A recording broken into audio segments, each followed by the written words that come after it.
on Mother Kelly's doorstep, down Paradise Road, I'd sit along Nelly, she'd Blow winds and crack your cheeks, rage blow, you cataracts and hurricanos. Drench our steeples, drown the cocks, you sulphurous and thought-executing fires, vaunt couriers, so oak-cleaving thunderbolts, singe my white head. Pip pip, tally-ho. Joolz Guides here, in which I wander around London and tell you fascinating facts. Don't worry, I haven't gone out of my tiny mind, it's just that I'm on my own today.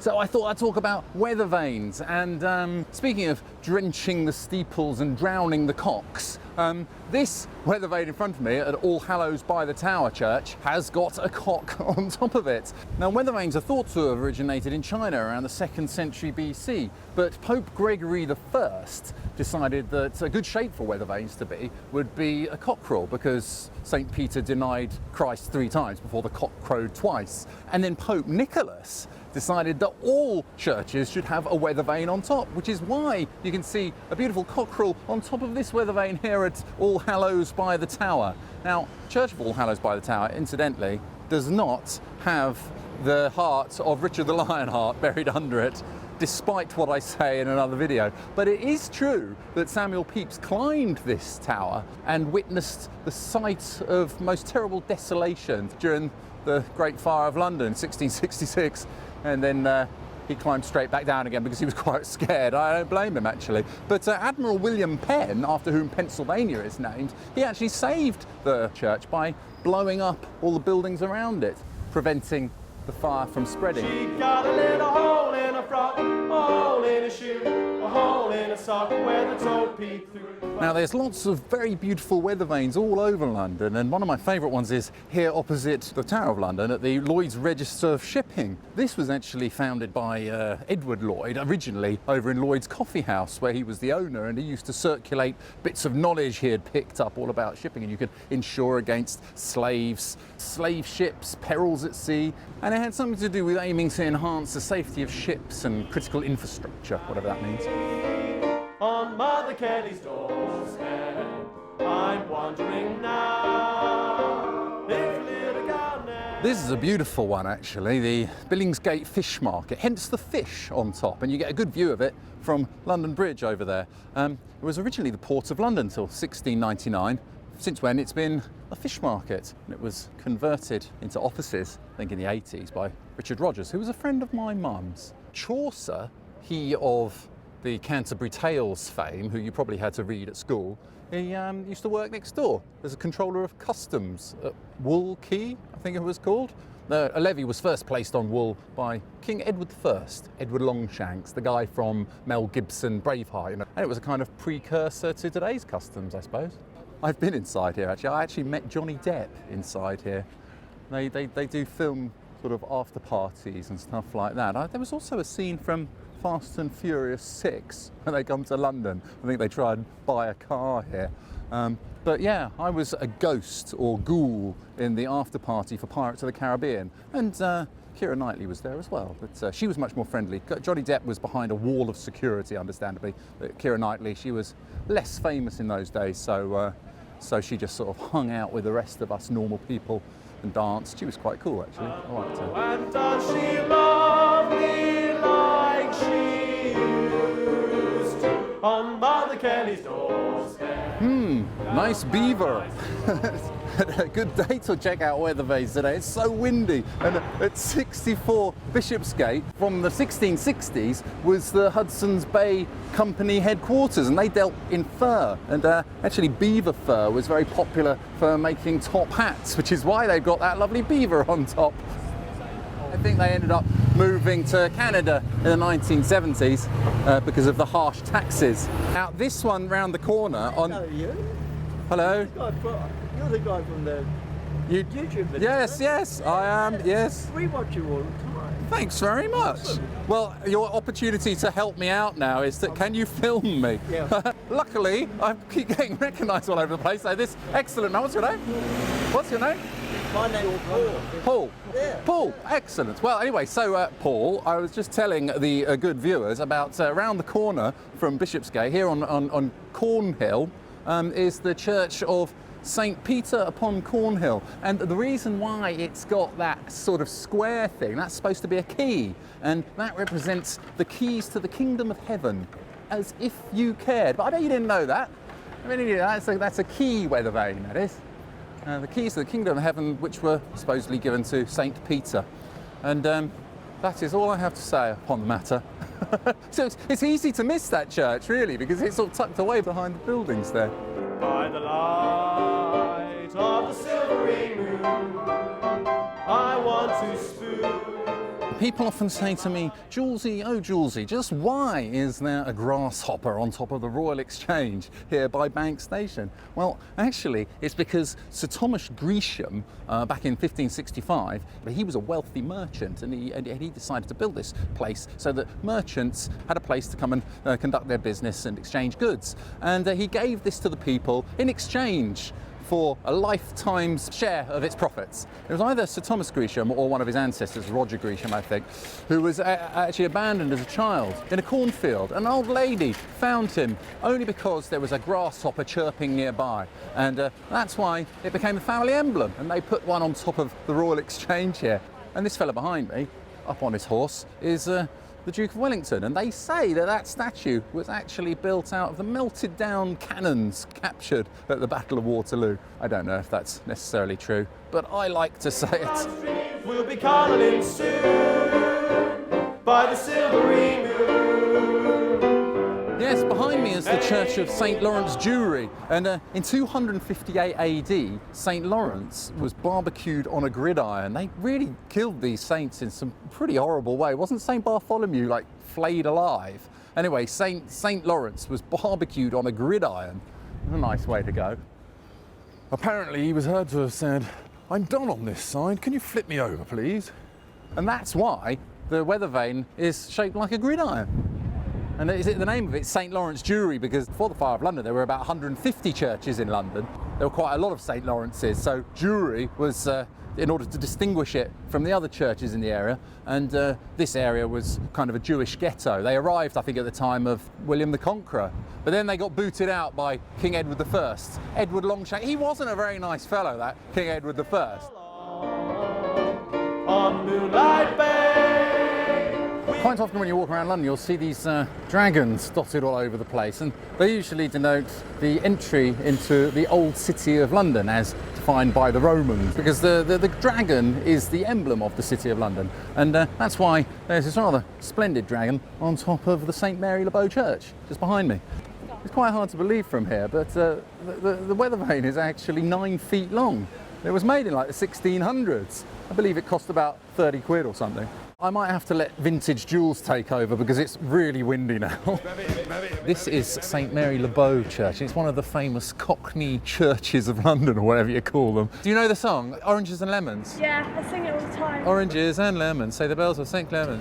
I owe you 5 farthings, said the bells of St. Martin's. When will you pay me? Say the bells of Old Bailey. I do not know, say the great bell of Bow, which is this one. Legend has it, if you were born within the sound of the Bow Bell, that means that you're a genuine Cockney. What's a Cockney? Cockney is that kind of typical cool blimey, know what I mean? That's how Cockneys are, all right? It comes from the word cock egg, which apparently means a malformed egg. It was like in the old days when country folk used to call people from the town Cockney because they were ignorant of country ways. These days, to be born within the sound of the Bow Bell, you have to probably be born about 200 yards away. But in the old days, of course, before all these buildings were around here, you could hear the Bow Bell all the way up as far as Highgate Hill, because that's where Dick Whittington was when he heard the sound of this bell saying, "Turn again, Whittington, thrice Lord Mayor of London." In the 15th century, the bell here used to sound the curfew for London. Curfew came from the French couvre-feu, put out the fire, because all the houses were made out of wood, weren't they? It was brought in by William the Conqueror, actually, that, so you don't fall asleep with a candle burning. Fat lot of Used did them in 1666. So they're not walking like Cockneys, you see. That's not how Cockneys walk.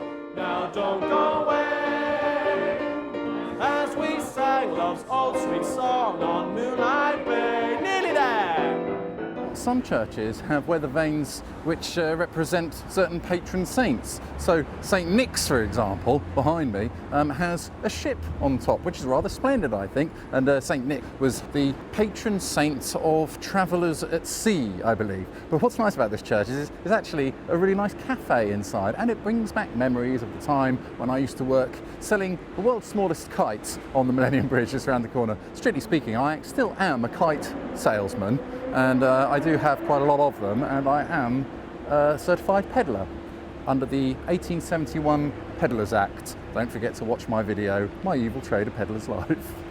Sorry? I'll let you get on, don't worry. Sorry, no, I just couldn't, it's just you bashed my arm, I'm trying to hold it really still. I thought it was you, that's all.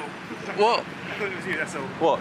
You're the Joolz guides, aren't you? Oh yes, I am, yeah, hi. Right. You have to tell me what you're talking about, I just didn't know who you were. See you.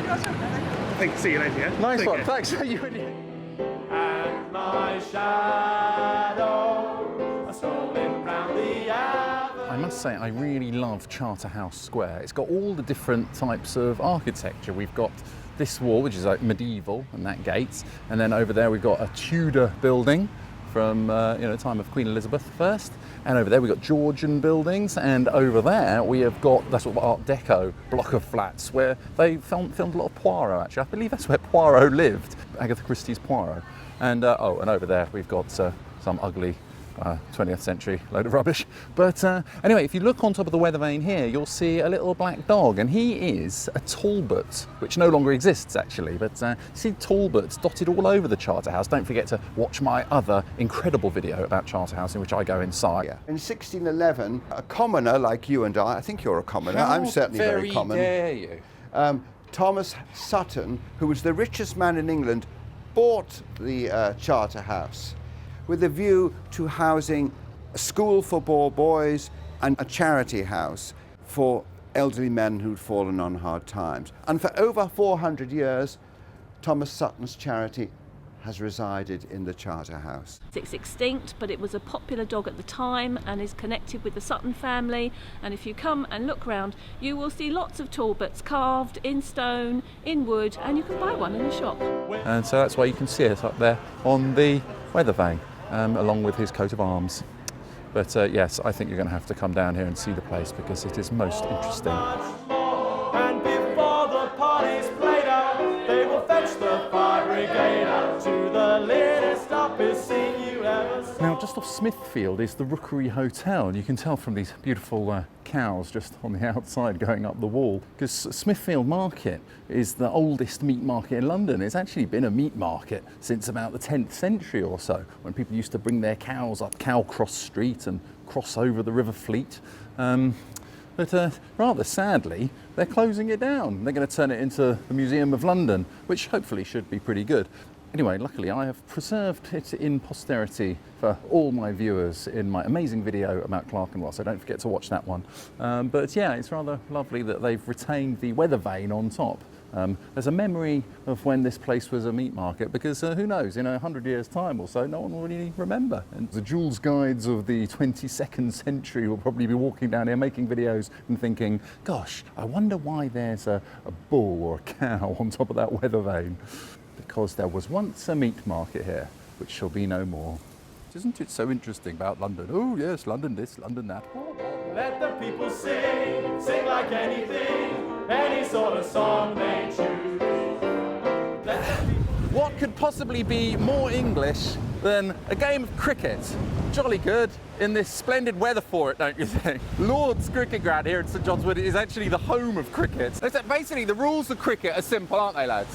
Oh, very easy. Very easy. Basically, there's two teams. One's in and one's out. And then the team that's out has to get the team in out. And then after you've got all the people in out, then the team that was out has to go in and get the team that was out and now in out. Yeah. It's simple, and then it lasts. You do that for 5 days, and at the end, the Aussies win, basically. Today, it's England versus Australia. Biggest rivalry in cricket. Some people say it's the biggest rivalry in sport, but okay, we're supposed to be talking about weather vanes. On top is a very famous weather vane made in 1926. He's called Old Father Time, and he's actually removing the bales from the top of the stumps. that comes from one of the laws saying that at the end of day, the bales must be removed from the field of play or something. And anyway, I like old Father Time because he is the same height as me. He's 6'6". Why have you even bothered showing up? Why go to the cricket if there's no play? If you can't see any action on the field, you may as well have a few off the field. So. Yeah. And the moustache, is that it's real. Obligatory? Yeah, no, it's like, like there's in many different cultures, there's ways to come to adulthood and like our Lord and Saviour Merv Hughes, a famous Australian cricketer, we all want to have moustaches. Anything to kill the blues, find a merry song to cheer them. Now, I'm not quite sure why he's sitting backwards on his horse, but Erasmus up there, he apparently wrote his magnum opus on the back of a horse on his way back from Italy. And this used to be a library, of course. It's now the Whitechapel Art Gallery. Bless them all, the long and the short and the tall. This is tremendous. Just behind me, that arch you can see, made out of metal, that's actually made out of the tunnelling shield that was originally used to make Mark Brunel's first tunnel under the Thames. Wonderful, just over there. I actually came through it on the underground. When you come from Wapping to Rotherhithe, where we are now, you go through the original tunnel that Mark Brunel built. But this church over here, this is the church of St. Olave Kirke. I think it's a Norwegian church, which is why you can see the Norwegian flag flying there. But St. Olaf, now he was the king of Norway. He helped to recapture London. And by the 11th century, London was ruled by a Viking called Sweyn Forkbeard, son of Harold Bluetooth. Anyway, Ethelred the Unready wanted London back, so he enlisted the help of King Olaf of Norway, who sailed up the River Thames in these rafts and then tied ropes around the supports of London Bridge, because it was an old rickety bridge back in those days, and they sailed away and pulled down London Bridge, giving rise to the song London Bridge is falling down, falling down. Although I think they sang it in Norwegian or Viking or something, the original version. But yeah, there he is up there on the weathervane. I really like this one. We're saying goodbye to them all, as back to their billets they crawl. You'll get no from Just near Temple Gardens, here behind me, this is the number 2 Temple Place, which was built for William Waldorf Astor, as in he of the Waldorf salad, and the Waldorf Hotel, the richest man in America at one point, I think. Anyway, he had this house built over here because he was worried about his kids getting abducted over in America, what with being so rich and all. And so he decided to have this place built here as a kind of home from home. But it's very beautiful inside. Well, I'm a big fan of Three Musketeers, and he's got like characters from the Three Musketeers on the staircase. Sometimes it's open for exhibitions, and if it is, I would thoroughly recommend trying to visit the exhibition. Not necessarily if you're interested in the exhibition, but mostly because you can see the beautiful architecture inside the building. But today we are talking about weathervanes, and the weathervane on top is that of the Santa Maria, which was the ship that Columbus sailed to America in. And isn't it beautiful? It's spinning around like crazy today. I think this is probably my favourite weathervane. knows what it's worth you've been, so cheer up my lads, we're some more. I really love it here in Temple Gardens. It's very beautiful, a nice peaceful oasis away from the hustle and bustle of the traffic in the city. And if you look around, you'll start to see little winged horses, Pegasus all over the place, and also a lamb with a flag poking out the top. And if you look at some of the weather vanes, they've got it too. It's because back in medieval times, a bunch of knights decided to set up a brotherhood to protect pilgrims visiting Jerusalem, and they set up their headquarters here, and they were the Knights Templar, but eventually they became a bit too powerful and they got disbanded by the Pope and the King of France. But later on, these lawyers were looking for a place to set up their practice, and the King James, I believe, decided to grant them all these grounds around here in perpetuity, which basically means you ain't never getting your hands on these grounds around here. It's a bit like in Harry Potter when the sorting hat decides what house you're going to be in. When you become a lawyer, you get put into one of these 4 Inns of Court. You can be in Lincoln's Inn, Gray's Inn, Middle Temple or Inner Temple. Now behind me is Middle Temple Hall, so I know that we're in Middle Temple here, which is why you can see on top of it the lamb and flag, which is the emblem of the Middle Temple. Actually, Shakespeare's performed in that hall. Quite amazing, really, 1602. And if you see Pegasus, then that means you're on the Inner Temple side, because these two are just quite close to each other. They're actually connected. And just over there behind me is where they filmed Mary Poppins. The new Mary Poppins, where they had the dance of the lamplighters dance and all that. So you can see, because they've got a lot of gas lights down here and it's very pretty. But don't forget to watch my videos about these specific areas, because I've got lots more videos where I go inside the Temple Church and also inside Middle Temple Hall. Highly recommended. Kiss me goodnight, Sergeant Major. Tuck me in my little wooden bed. We all Cheers, everybody. Thanks for watching. If you enjoyed the video, please remember to hit the subscribe button and also to subscribe to the Instagram @Joolz Guides. And if you want to go over to my website, joolzguides.com, you can even hire me for a private guided tour of London, public speaking, birthdays, bar mitzvahs, weddings, funerals, and even to make a film for you. Cheers. See you next time. I need a cameraman. a cup of tea, call blimey. Kiss me goodnight, Sergeant